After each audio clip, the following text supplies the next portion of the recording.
खबर है मैं खुश आमदीद मेरे साथ आर्मी बड़ी साहब तैयार मलिक साहब मैं सईद काजी। कुछ खबरें बड़ी हैं।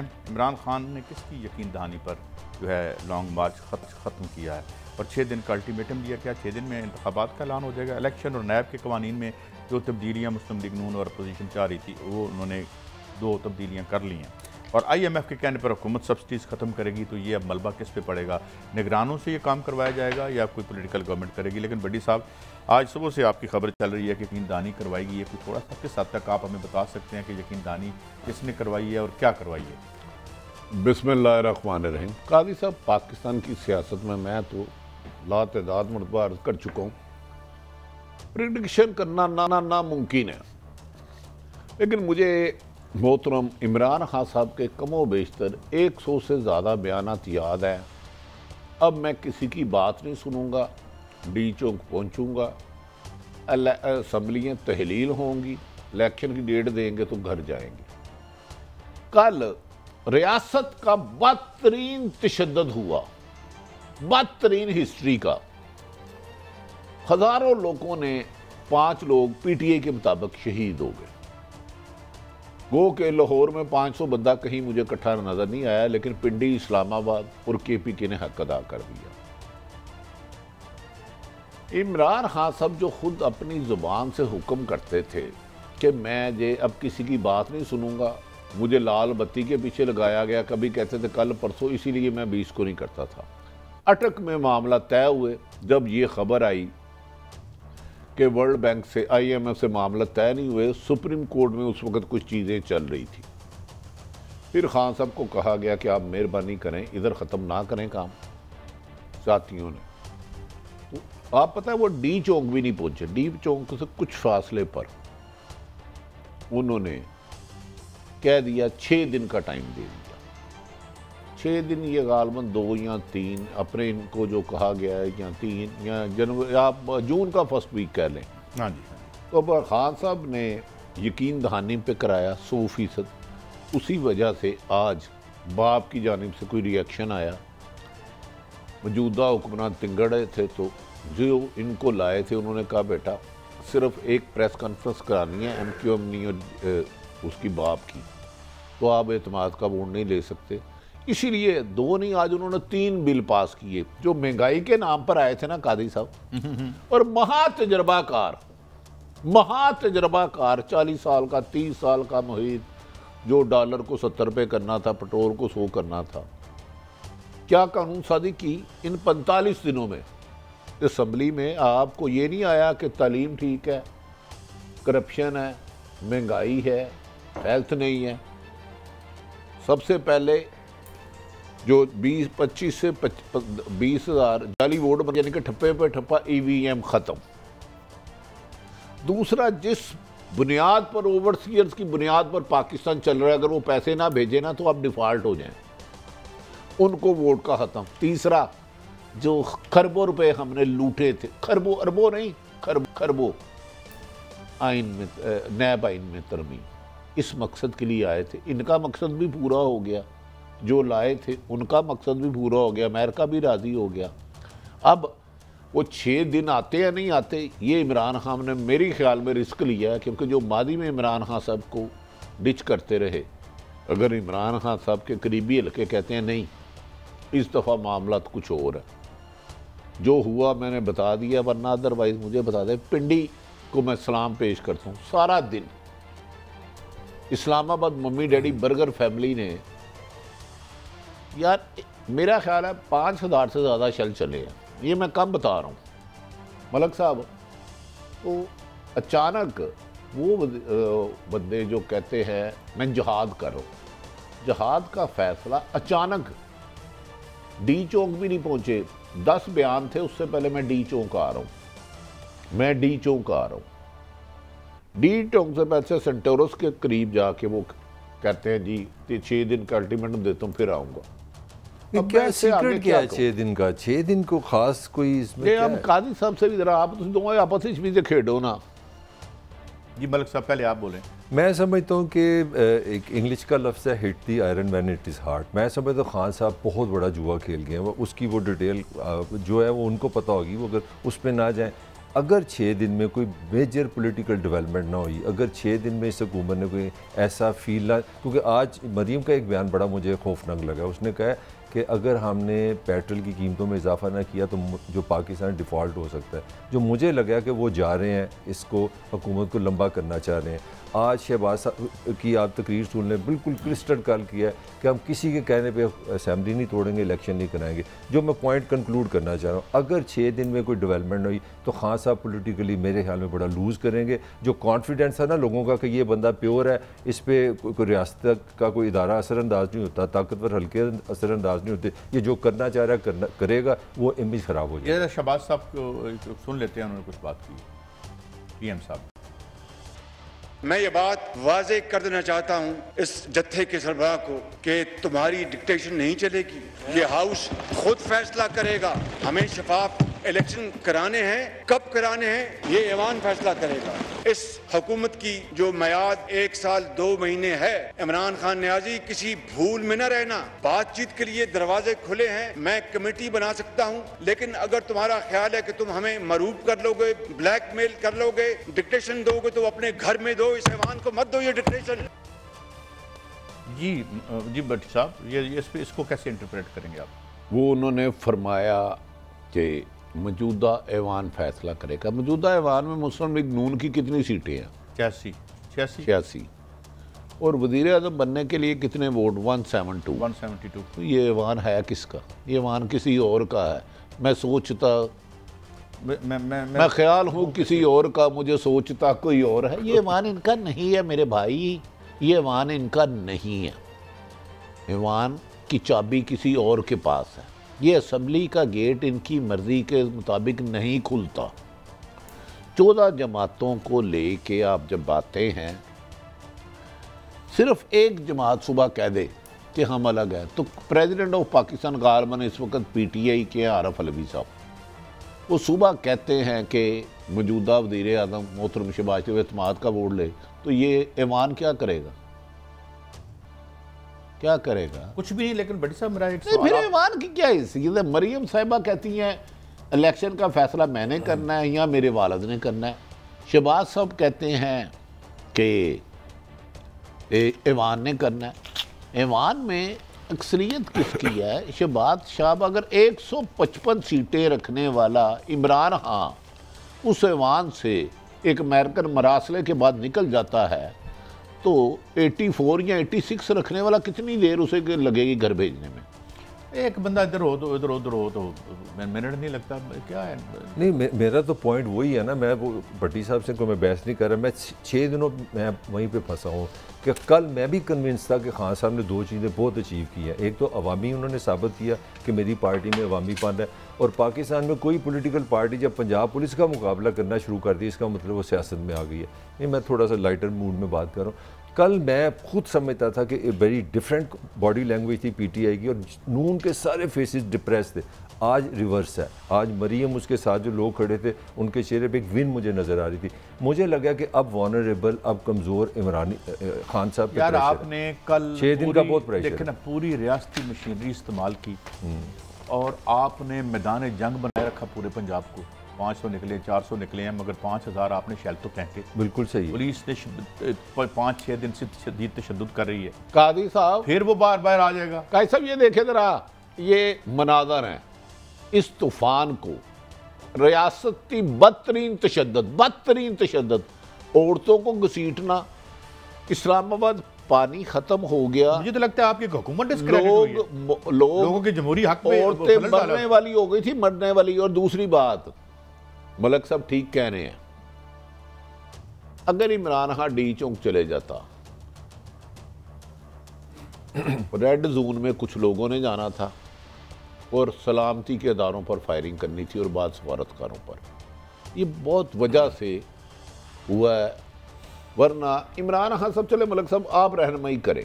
एक बंदा जो इतना पुरअज़म था और दुनिया की बदतरीन रुकावटें उन्होंने दूर की, कोई पहुंचा कोई नहीं पहुंचा, लाहौर फेल हो गया, ये मैं मानता हूँ। लाहौर में मुझे कहीं 500 बंदा नहीं हुआ। मैं एक सवाल डाल देता हूँ। नहीं, मैं सिर्फ एक कर, मुझे बता दे, आप इमरान खान हैं, आपने जितना भी कल जो कुछ हुआ 3-4 दिन से जो रियासती जबर हो रहा था, आप क्या बिला वजह कह देंगे कि 6 दिन का अल्टीमेटम देके चले जाएंगे कि क्या कोई मामला तय हुए होंगे? मैं बड़ा मुख्तसर कमेंट करूंगा। कल का दिन इमरान का था, पूरा दिन वो जो पॉलिटिकल मैं बात कर रहा हूँ, हर बंदा जो न्यूट्रल बंदे हैं हम, जैसे मैं समझता था कि इमरान ने कल साबित किया कि वो पाकिस्तान को लीड कर रहा है, पॉलिटिकली लीड कर रहा है, अवामीपन में लीड करता है, मगर जो एंड है वो इतना डिप्रेसिंग है जो मैं बात कर रहा हूँ। अब मैं आपकी पॉइंट की तरफ आ रहा हूँ। मुझे 2 चीज़ें लगी हैं जो इसमें छुपी हैं। तीसरी खबर आपने दी है, वो मेरा एरिया नहीं, मैं क्योंकि कार जाना है। अब 2 पॉइंट है सिंपल से। एक तो इमरान खान कोई बच्चा नहीं है, 4 साल उसने पाकिस्तान चलाया। उसको शाम को मगरिब के टाइम पे पता चला गया था कि IMF ने बंदूक पकड़ ली है। उसको पता था ये गोली मेरे से क्यों मरेंगे, 6 दिन में ये वैसे ही मर जाएंगे, पहला पॉइंट। दूसरा पॉइंट, खान को ये भी पता था कि वो अदालत की जो मोहब्बत थी वो नफ़रत भी बन गई थी, एक ट्रैप भी बन गया था। वो ट्रैप किस तरह बन गया था कि जब अदालत ने आपसे कहा कि हक है आपका एहतजाज करना, जब आपने हक इस्तेमाल कर लिया तो धरने में आपने कमिटमेंट नहीं की हुई थी। जो आपने उनसे कहा था हमने जलसा करना है, तो सुबह आप नाअहल हो सकते थे। अदालत आपको तौहीन अदालत में यही कह देना कि खान साहब 1 मिनट आप चुप करें, आपने गलत काम किया, आप नाअहल हो जाते। तो खान पे 2 ये प्रेशर थे। तीसरी खबर आपने दे दी, अल्लाह। इसका मतलब है में जो धरने दिए मौलाना फजलुर रहमान साहब ने, खुद इमरान खान ने 126 थी, बिलावल भुट्टो ने, कितने आज तक सुप्रीम कोर्ट से नाअहल हुए धरनों पर? कोई भी नहीं हुआ। आप मेरी रहनुमाई करें। नहीं ना मिली, ये तो गारंटी ले गए इनको, ये तो उनके ऑर्डर पे गया। मौलाना साहब भी जब उठे तो गारंटी पे उठे थे। नहीं, आज मैं सुप्रीम कोर्ट की बात करूँ। एम आई राइट? पाकिस्तान में ये पहला एक एहतजाज हुआ जो सुप्रीम कोर्ट लोगों को हिस्ट्री नहीं पता। जब मलक साहब एक सिर्फ जब वुकला का लॉन्ग मार्च था, जिनमें ऑनरेबल वुकला जज साहबान ने खिताब भी किया था लाहौर हाई कोर्ट इस्लामाबाद से एहतजाज है, एयरपोर्ट पर आए तो लोग कम थे, सब गाड़ी चला रहे थे, इफ्तिखार चोई सब साथ थे, और गालबन आजकल को जज साहबान है वो भी थे। हम पूरी रात इधर रहे।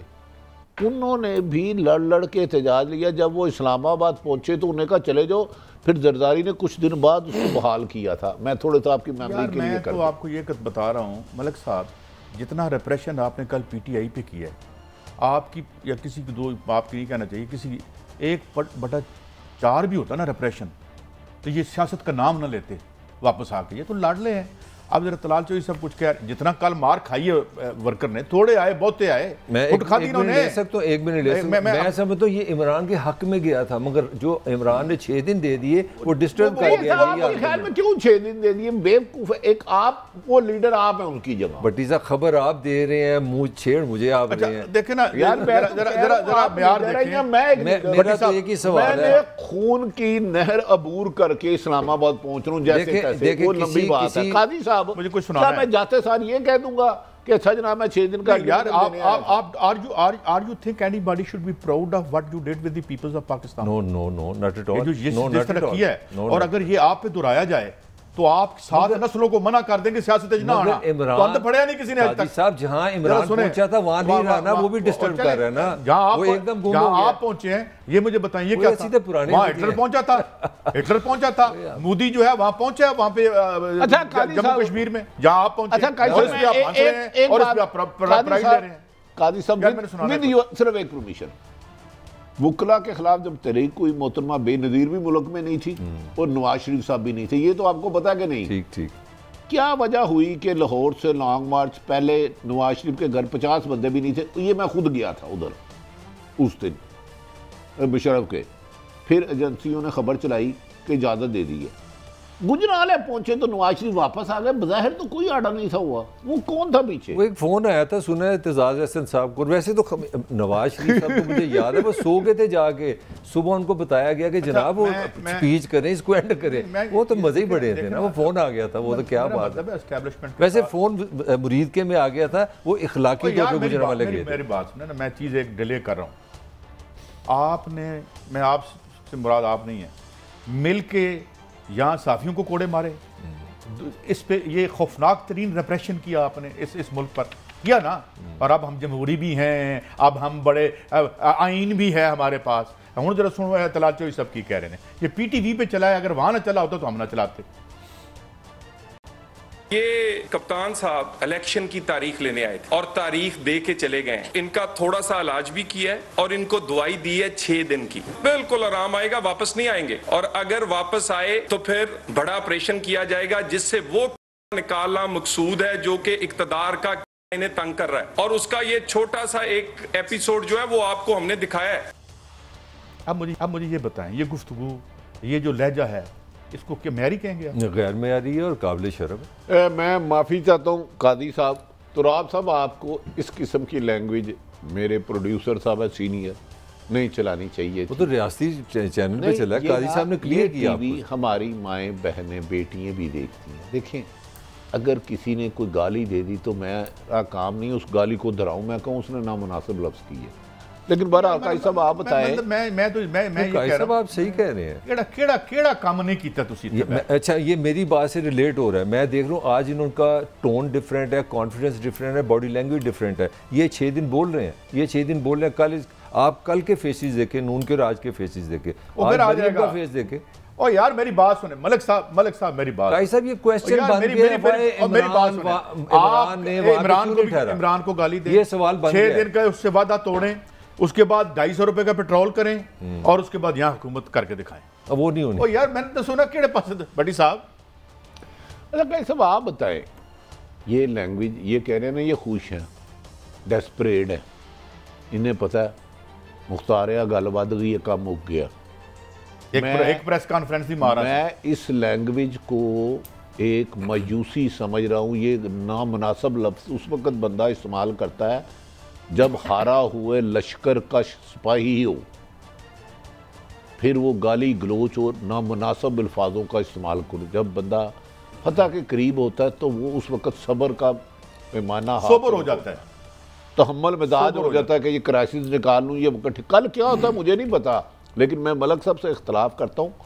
नून लीग की सफों में भी मातम मचा हुआ है। लेकिन हाँ देखिए, एक होता है अक्सरियत से आना, एक होता है अस्करियत से आना। तो मुझे लगता है अस्करियत से ज़्यादा आना बेहतर। मैं एक फिक्र दे दूँ भट्टी साहब, मैं कोई फैसला नहीं करने वाला, मैं एक फीलिंग दे रहा हूँ। पहले कल फीलिंग थी पीटीआई की, इमरान की, कि वो बढ़ रहे हैं, वो आगे जा रहे हैं, वो ताकत में जा रहे हैं। एकदम अंधेरा सा आ गया, एक जो एनर्जी थी वो खड़ी हो गई। ये मेरी नज़र में भी इमरान खान को ये फैसला नहीं करना चाहिए। जर्नलिस्ट के आपने 5 लोग शहीद हो गए, दरियाओं के खून बहे। इमरान खान साहब बताएं तो सही, जो यस्टरडे जो हुआ, जो स्टेट ऑपरेशन हुआ, we should be unfit if we have iota of conscience. तो एक ब्रेक लेते हैं, ब्रेक के बाद वापस आते हैं।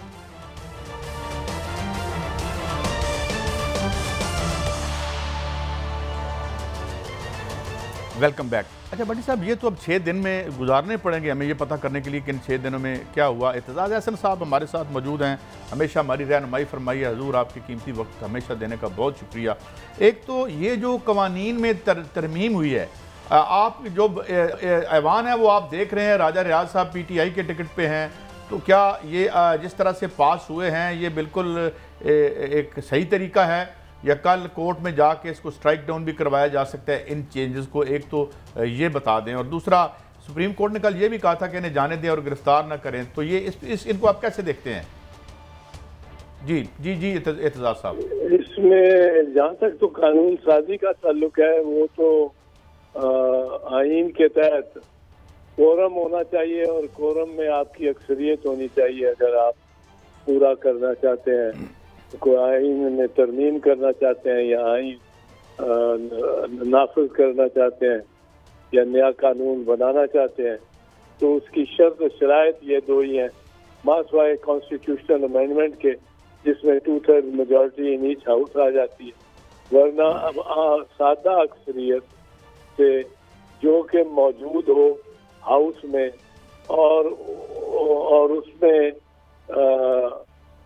बुनियादी तौर पे जो ये इसमें कोई नहीं है कि फलां भी हो और फलाना हो और इतनी सीटें खाली हों कि नशिस्तें खाली ना हो। इसके बारे में बड़ा वाज़ेह तौर पे एक ख़ास शिक है, मखसूस शिक है कि any vacancy, 1 or more, any number of vacancies will not make the proceedings of the house illegal. असल में चाहिए आपको कोरम है कोई 88 के 84 का हाउस में, और उससे ज्यादा बंदे होने चाहिए, और उसमें अक्सरियत आपकी हक में वोट दे रही हो, तो आप कानून साजी कर सकते हैं, बिल्कुल कर सकते हैं। ठीक जी बड़ी साहब। अच्छा इत्तेज़ाज़ साहब ये बताए, कानून साजी यकीनन ये तो इनका राइट था, इस पे हतमी सिग्नेचर प्रेसिडेंट ऑफ पाकिस्तान करते हैं कि नहीं करते, ये या अब कोई फॉर्मेलिटी नहीं रह गई या हतमी हो गया, आज कानून साजी हो गई, तीनों बिलों में अमेंडमेंट हो गई? नहीं, वो 10 दिन तक सदर साहब इसको गौर करके वापस भेज सकते हैं असेंबली को। असेंबली उसको अगर पास कर दे और वापस फिर से दोबारा सादा अक्सरियत से, तो कानून बन जाता है, सदर इरेलेवेंट हो जाता है। अच्छा, अगर इस दौरान ये सब भेजते हैं और असेंबली नहीं रहती और गो कि ये अभी 1.25 साल है, तो फिर अगर उस वक्त सदर नहीं करते तो फिर इसकी क्या पोजीशन होगी इस कानून साजी की? सदर अगर नहीं करता तो सदर बेमानी हो जाता है, फिर वो कानून बन जाएगा 10 दिन बाद, वो कानून बन जाएगा। चाहे ये एक मौका ये है, चाहे ये असेंबली रहे ना रहे। जी, असेंबली रहे या ना रहे, एक दफा असेंबली ने दोनों हाउसेज ने पास कर दिया कानून और वो चला गया, सदर के पास पहुंच गया है और सदर मौजूद है, सदर ने उसी वक्त, वो 10 दिन है उसमें वो सोच विचार कर सकता है, वरना वो बिल्कुल कानून बन जाएगा, बिल्कुल कानून बन जाएगा और कोई इस पे एतराज नहीं कर सकेगा, कोई अदालत एतराज नहीं करेगी। असल में मेरे ख्याल में कि बहुत बड़ी गलती की है इमरान खान ने, और मैं ये पहले भी कहता रहा हूँ, वो ये है कि जो असेंबली को छोड़ गया, अब असेंबली में उसके अगर 120 आदमी है, एक अकलियत भी बैठी होती, अक्सरियत ना भी होती, पर इतनी भारी अकलियत 1990 में जब हमारी असेंबली डिसमिस हुई है और जो IGI बनाई है अमीर गुल साहब ने, वो खुद कहते हैं, और हमारे खिलाफ पूरे जोर शोर से हमें हराया गया, तो हमारे सिर्फ 37 मेंबर थे, 37, और हमने कहा कि हम असेंबली में बैठेंगे और हमने सिगनी का नाच नचाए रखा था सारी गवर्नमेंट के जो 2.5-3 साल से। फिर इस गवर्नमेंट को भी, नवाज शरीफ को भी डिसमिस कर दिया इसहाक खान साहब ने। इसहाक खान साहब ने इनको डिसमिस किया, ये रिस्टोर हुए एक दफा 93 में, 26 मई 1993 को, पर फिर उन्होंने 17 जुलाई को खुद इस्तीफा दे दिया, जब जनरल काकर ने इसहाक खान और नवाज शरीफ को दोनों को कहा मुस्ताफी हो जाए, दोनों मुस्ताफी हो गए। अच्छा इंतजार साहब, एक रहनुमाई फरमाएं, आपने सुना होगा इमरान खान साहब सैकड़ों मरतबा कह चुके थे कि मैं डी चौक में जाऊंगा और जब तक असेंबली तहलील नहीं होगी नए इलेक्शन नहीं होंगे। अचानक उन्होंने 6 दिन का अल्टीमेटम दे दिया। As a politician, senior politician भी आप क्या समझते हैं, कोई पीछे बात हुई होगी या वैसे ही वो चले गए बस डी चौक देख के? अमूमन यहाँ तो महसूस होता है कि बात कोई चल रही होगी, पर बात से तो वो खुद कहते हैं कि मेरे से हर किसी ने झूठ बोला है, इसने भी झूठ बोला है, और वो कहते रहे कि बातचीत हो रही है, डिलेड रखो, बातचीत हो रही है, और बातचीत कोई नहीं हो रही थी। तो वो खुद इसके से बज़ाहिर डसे हुए हैं, तो उनको ये एहसास होना चाहिए था। अब ये जो मजमा वापस लेके जाना है ना, उठाने का मजमा उठा के ले जाना वापस, और फिर उसका हौसला बुलंद रखना कि फिर आए और आप मतलब है गुजरा वाले ना पहुंचे हो तो यहाँ सारा कुछ तब्दील हो रहा हो। ये वकला की मूवमेंट में ही हुआ था, और उसमें कोई मियां नवाज शरीफ का इतना कोई कमाल नहीं था, वो तो घर से ही निकलते थे। हम वकील तो कामों की पहुंच के, और फिर वो घर से जब निकले हैं तो वो मलिक रियाज हुसैन के घर पे शाहदरा में, मलिक रियाज हुसैन जो MNA है इनका, बैरिया वाले मलिक रियाज हुसैन नहीं, ये इनका MNA है मलिक रियाज हुसैन, बड़ा स्मार्ट था, सफेद दाढ़ी, शाहदरा से वो उसके घर में 5 घंटे आपने लगा दिए। हम फोन कर गए कि भाई उनको किसी ने कहा, और हमें भी कहा था कि मुरीद के में या कामों की में हमला करना बड़ा सख्त पुलिस से जाबराना। हम जब उससे भी गुजर गए तो फिर हमने कहा हम मुरीद के भी गुजर गए, कामों के भी गुजर गए, और हमारे साथ मैंने कहा मियाँ साहब 30-40 हज़ार बंदा है जो चल रहा है, क्योंकि ये लॉन्ग मार्च इसलिए हो जाती है कि ये पैदल की स्पीड पे होती है। बंदे 15-16 मील चल के और फिर वापस हो जाते हैं, तो उनकी जगह वहां से मकामी चल पड़ता है आगे, और वो आपके साथ 10-15 मील चलता है, फिर वो थक जाता है, फिर वो वापस हो जाता है।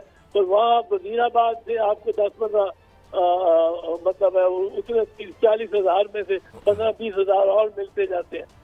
तो मैंने कहा, बड़ा समझाया कि हमारे पास बड़े लोग हैं और हमें हमला जहाँ होना था उससे आगे गुजर गए। ये बातें तो किसी को पता नहीं, और ये सबको पता है, और वो कोशिश करते हैं PML नवाज वाले कह रहे कि ये मियाँ साहब की मौजूदगी में एतजाज अहसन को किस तरह फोन आ गया। मेरे लिए कोई फजीलत की बात नहीं है किसी आर्मी चीफ का फोन करना, कोई मेरे लिए बड़ी बात नहीं है कि मैं तुरंत खान बन जाता हूँ उससे, लेकिन वो आर्मी चीफ ने फोन मुझे किया, इसमें कंफ्यूजन नहीं होनी चाहिए। कोई फोन, मियाँ साहब साथ बैठे हुए थे और उसने फोन किया, और उसने नहीं कहा कि आप वापस हो जाए, आप छोड़ दें ये लॉन्ग मार्च। जनरल कियानी ने मुझे ये कहा, और उनकी मेरी अंग्रेजी में गुफ्तगू हुई। उन्होंने कहा कि सर ये आप मैंने एक बात करनी चाहता था, मैं आपके नोटिस में लाना चाहता हूँ। मैंने कहा क्या? तो उन्होंने कहा कि जो ये प्राइम मिनिस्टर साहब है, ये कोई उस वक्त 11:45 बजे से ये कोई 3 बजे कौम से खिताब करेंगे, और अगर आप तो उसको, मेरी तजवीज़ है कि आप उसको सुन लें और उसके बाद आप मजीद आगे बढ़ें। मैंने कहा जी आपको क्या पता मैं कहाँ हूँ? मुझे कहने लगा मुझे ये भी पता है आप कहाँ हैं, मुझे ये भी पता है कि आपकी गाड़ी में कौन कौन बैठा हुआ है, और मैं आपसे ही बात करना चाह रहा हूँ, और मैं आपको ये मशवरा दूंगा कि आप ये कहीं रुक के प्राइम मिनिस्टर की तकरीर सुन लें, उसके बाद आप जो फैसला करें वो आप पे छोड़ता हूँ, वह हमारा उससे कोई दखल नहीं है। मैंने कहा जी क्या तवक्को क्या उस फैसले से, मैं क्यों रुकूं, मेरा मोमेंटम बना हुआ है इतना। कहने लगे जी बहुत आपका मोमेंटम बना हुआ है, इसमें कोई शक नहीं है, पर प्राइम मिनिस्टर जो है वो अंग्रेजी में कहा will meet both your concern, will meet both your concern. मैंने कहा जी मेरी क्या कंसर्न है, how do you know my concern general?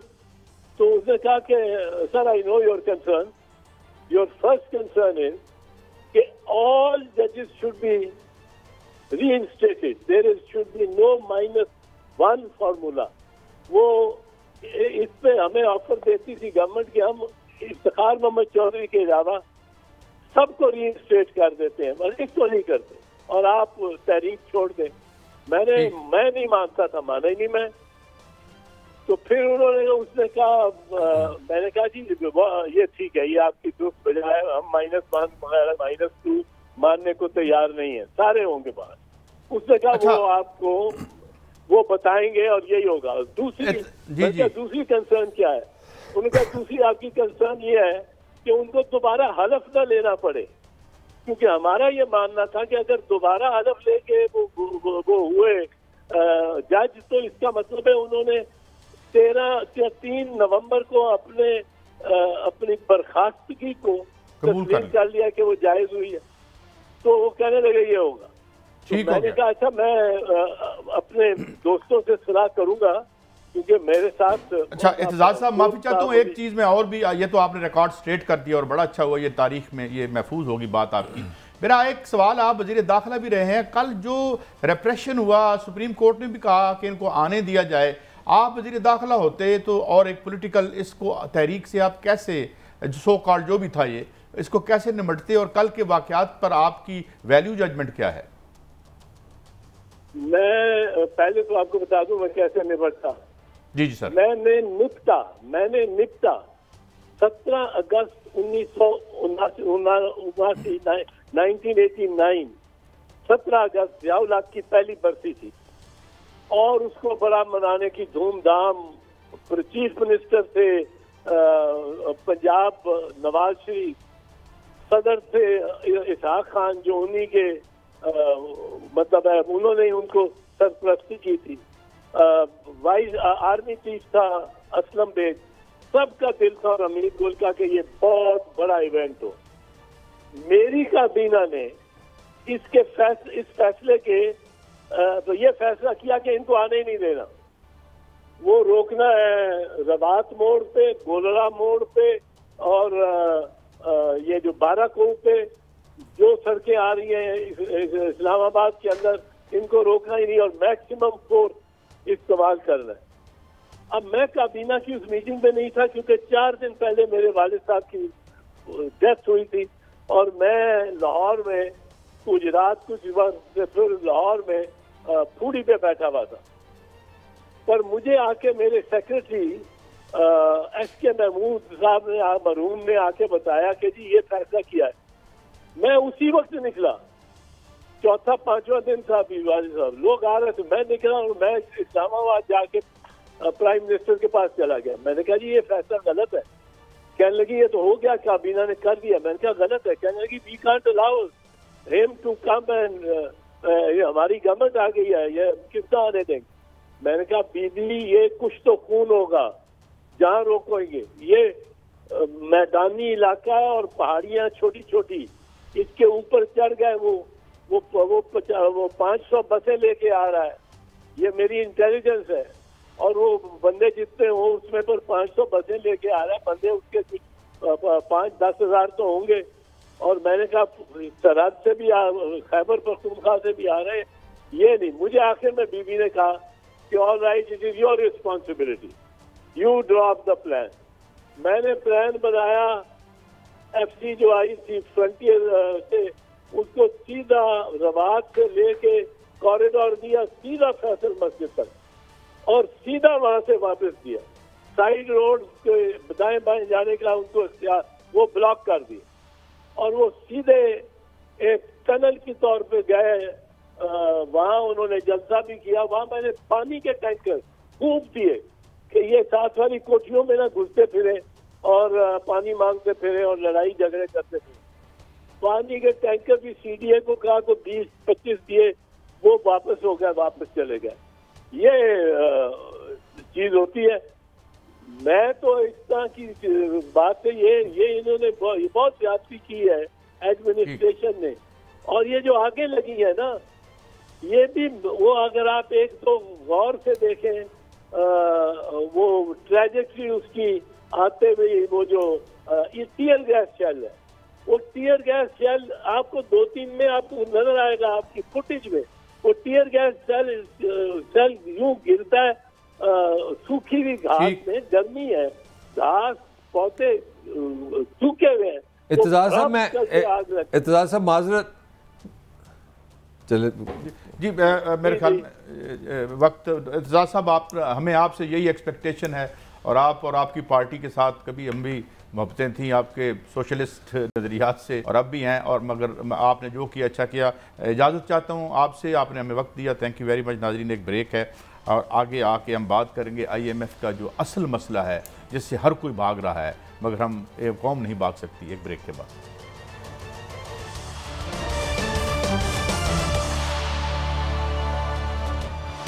Welcome back. नाज़रीन मुमताज़ मेशदान डॉक्टर इशफाक हसन खान साहब और एक नस्ल जैसे प्रेस्टीजियस इदारे के हेड हमारे साथ हैं। डॉक्टर साहब thank you very much for your time. हुजूर लगता है कि सब्सिडीज़ विदड्रॉ होंगी, प्राइसेस हमें स्लैब करनी पड़ेंगी, कोई भी पॉलिटिकल हुकूमत लगता यह है जो कल डील हुई है कोई नहीं ये इनसे करवाना चाहेंगे, ये जो निगरान वगैरह है, क्या ये इनका मैंडेट है, ये कर सकेंगे? और अगर ये होता है तो किस किस्म की जो प्राइसेस में इजाफा होगा? डॉक्टर साहब देखें, एक तो ये है कि इसके अलावा कोई चारा नहीं है, लेकिन मैं फिर आपसे ये कहूँगा, पहले भी कहता रहा हूँ कि जब भी किसी आवाम को सब्सिडी दी जाती है तो अपने जेब को देखा जाता है कि जेब में कुछ पैसे वैसे हैं कि नहीं है। अगर पैसे हैं तो कोई हर्ज नहीं है, दें आप, और अगर पैसे नहीं हैं तो फिर ना दें। तो अब ये मुझे लेटेस्ट तो नहीं पता कि इस वक्त मिनिस्ट्री ऑफ फाइनेंस में के पास क्या नंबर हैं बजट के हवाले से, लेकिन जब फरवरी में था, जब फरवरी में ये उस वक्त की हुकूमत ने ये एक्शन लिया था, तो उस वक्त तो ये तो बिल्कुल फुल्ली फाइनेंस था।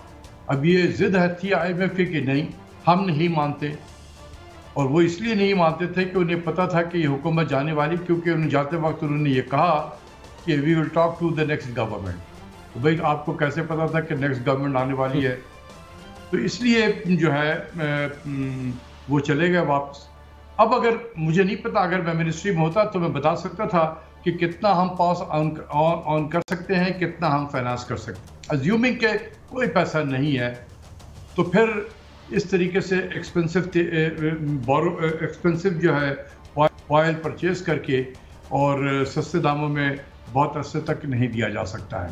दूसरी चीज़ ये है कि ज़रा ठंडे दिल से सोचें, जून 2014 उस वक्त भी पेट्रोल की कीमत इंटरनेशनल मार्केट में $110 और $112 था। आज भी 110-112 डॉलर है। तो फिर इतना हाहाकार क्यों मचा हुआ है? उसकी वजह यह है कि आपके एक्सचेंज रेट, जिसको मैं रजा बाकर इफेक्ट कहता हूँ, वो कहीं से कहीं पहुँच गया। उस वक्त एक्सचेंज रेट $100 पर डॉलर था, आज 200 को क्रॉस कर गया है। इसने तबाही फेरी है, वरना इतना पेट्रोल की कीमत इतनी ज़्यादा नहीं होती पाकिस्तान में, लेकिन ये एक्सचेंज रेट की वजह से। अच्छा, जब ये पिछली हुकूमत ने फ्रीज किया था तो उस वक्त $176 पर डॉलर था। आज ये 202 पे जब इसकी कैलकुलेशन करेंगे आप, तो 40 से 50 रुपया फी लीटर पेट्रोल बढ़ेगा।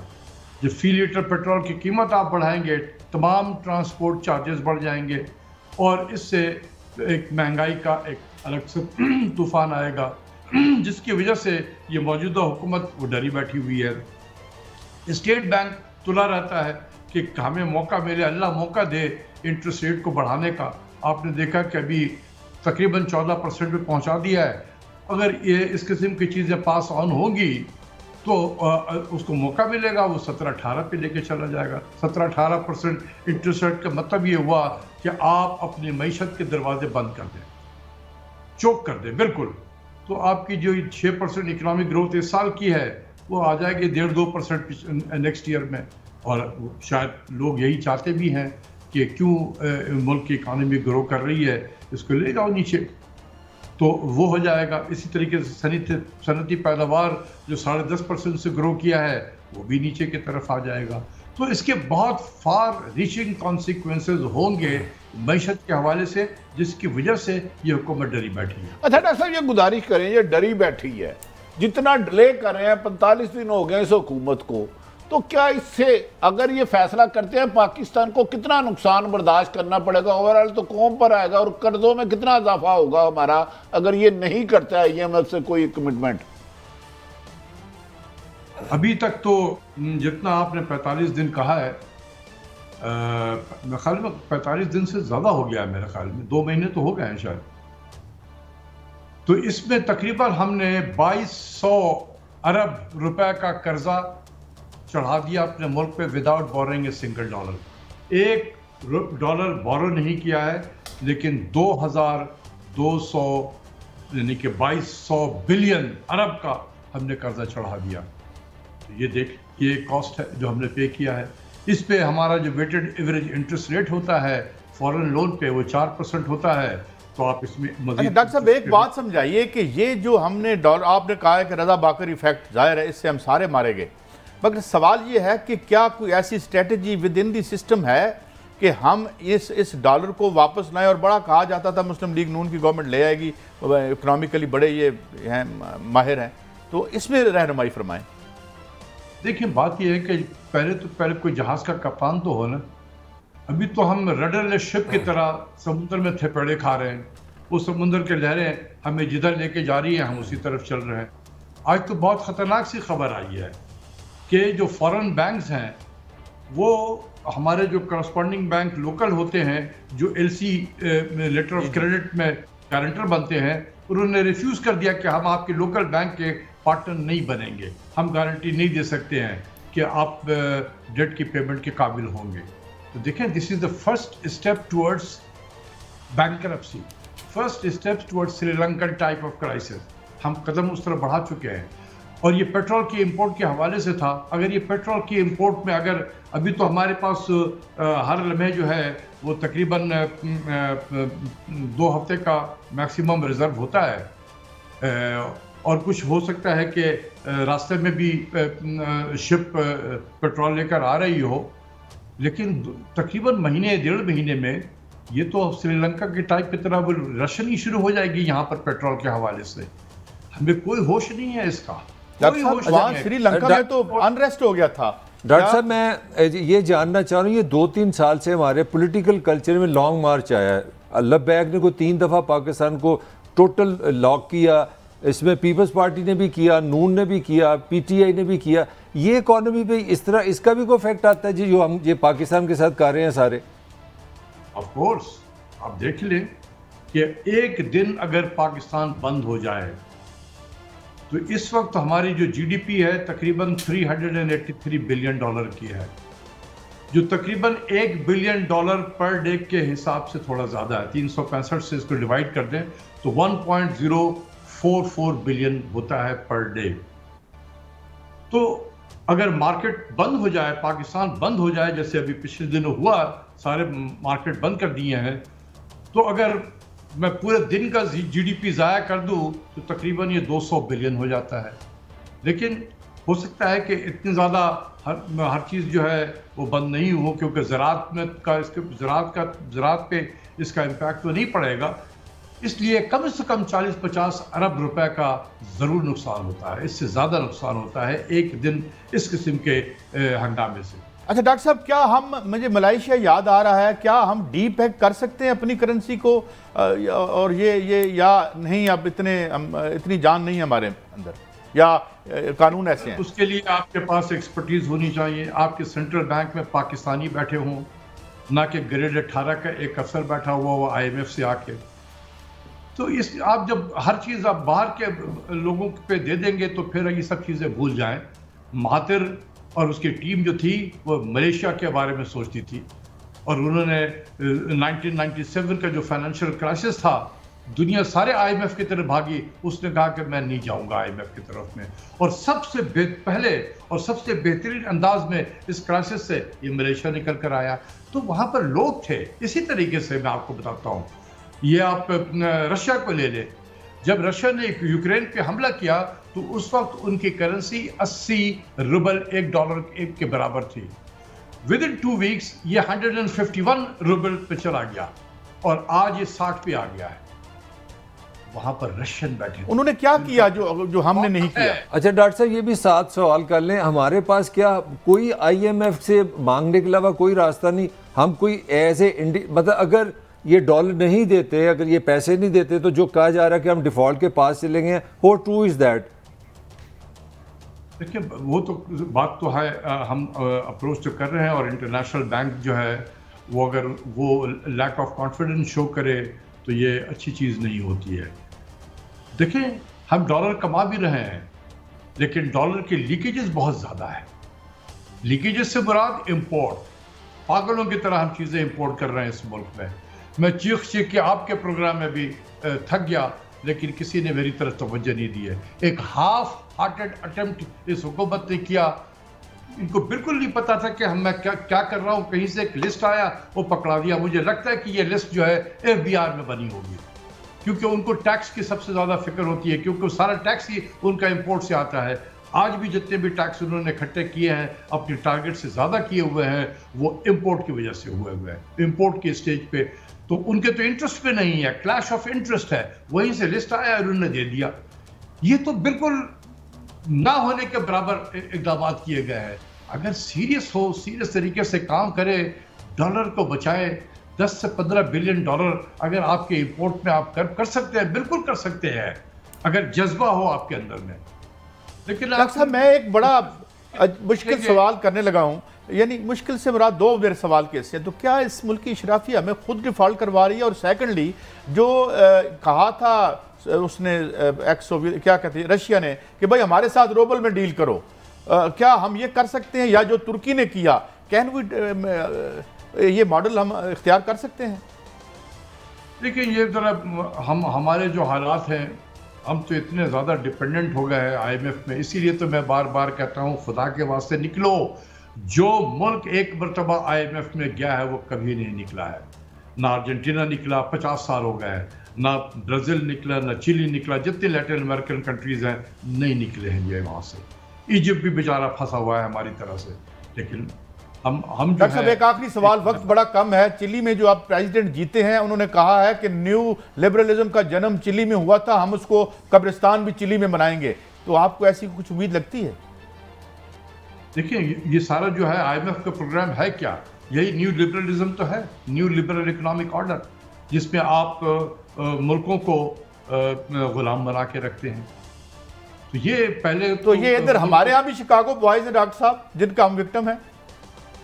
ऑफ कोर्स, ये जो हेलीकॉप्टर से उतरते हैं, एक इस्लामाबाद में उतरता है और एक कराची में उतरता है। अब तो कराची में तो इस मरतबा दो उतरे थे। तो ये तो शिकागो बॉयज है ना, यही तो हिटमैन है, इकोनॉमिक हिटमैन, जिन्होंने आज पाकिस्तान को यहाँ पहुंचा दिया। और कितने अफसोस की बात है कि हम उन्हीं हिटमैन को कह रहे हैं कि जी आप हमें बताओ कि हम कैसे निकले इस मसाइल से। ये भी आप डॉक्टर साहब, थैंक यू वेरी मच। जो मज़ा आ जाता है आपसे बात करके। नाज़रीन, इस बात पे हम प्रोग्राम को ख़त्म कर कि नंबर 1 जो आज डॉक्टर साहब ने बात की कि ये कोई ऐसे मसले नहीं जो हम हल ना करना चाहें। नंबर 2, इन मसाइल के हल ना करने में मफाद शामिल है। यहाँ की रूलिंग इशराफिया का जो है वो नहीं चाहते कि ये हों, और ये लेकिन ये एक उम्मीद भी है कि अगर कोई करना चाहे, अगर आने वाले जो भी हैं, खान साहब आप इस देख लें और सुन लें, ये बातें हो रही हैं। इजाज़त दें, हमारा हफ्ते का आखिर प्रोग्राम था मंडे को फिर आपकी खिदमत में हाजिर होंगे। अल्लाह हाफिज़।